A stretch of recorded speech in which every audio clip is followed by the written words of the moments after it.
Bonjour et bienvenue dans cette vidéo de présentation de la clarinette. Mais qu'est-ce que la clarinette?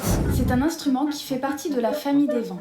Dans cette famille, nous retrouvons la flûte traversière, le hautbois, le basson, le saxophone, la trompette, le cor, le trombone, le tuba et la clarinette. Ce qui fait la particularité des instruments à vent, c'est que pour produire un son, nous devons souffler dedans. La clarinette fait aussi partie d'une sous-famille, la famille des bois. Dans cette famille, nous retrouvons la flûte traversière, le hautbois, le basson, le saxophone et la clarinette. Nous pouvons la retrouver dans les orchestres symphoniques, aux côtés des instruments à cordes et des instruments à percussion, mais aussi dans des orchestres d'harmonie composés essentiellement d'instruments à vent et de percussion. On peut aussi retrouver la clarinette dans des ensembles jazz, klezmer, classiques et encore plein d'autres.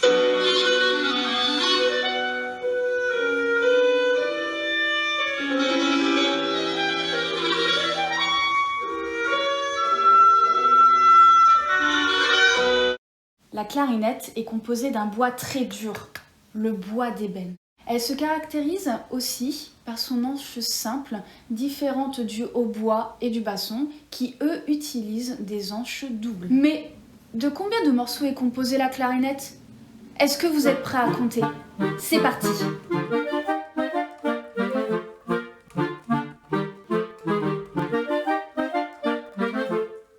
Alors, la clarinette est composée de 5 morceaux.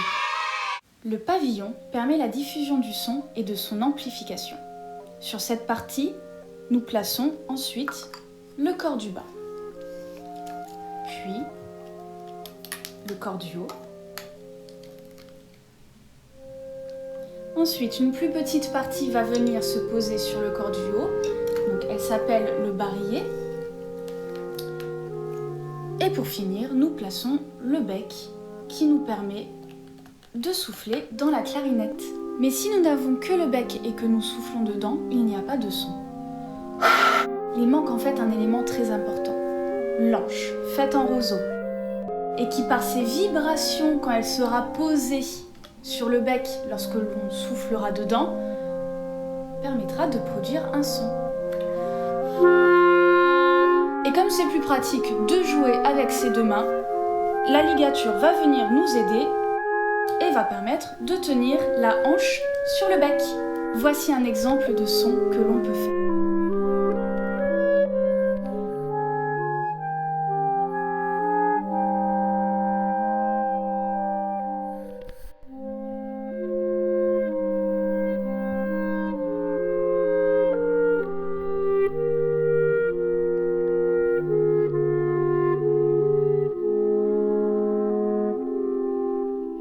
Pour porter la clarinette, nous avons besoin de notre main droite.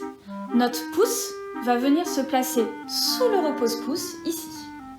Notre main droite sera donc placée au niveau du corps du bas et notre main gauche, nous la placerons au niveau du corps du haut. On constate qu'il y a des clés, mais aussi des trous. Je vous laisse compter le nombre de trous. C'est parti!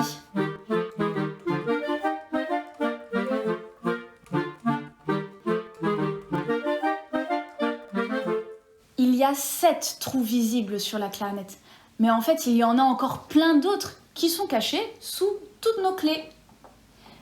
Combien y a-t-il de trous finalement en tout? Il y en a 24.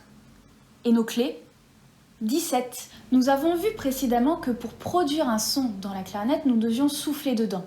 Mais comment fait-on pour produire des notes de hauteurs différentes, graves, médium, aiguës? En fait, il nous suffit seulement de boucher les trous, ou de lever les doigts, ou d'appuyer sur les clés. Dès qu'on bouche les trous, le son va devenir de plus en plus grave, et dès qu'on relève les doigts, le son va devenir de plus en plus aigu. Mais au fait, combien de notes peut faire la clarinette? La clarinette, elle peut couvrir 4 octaves.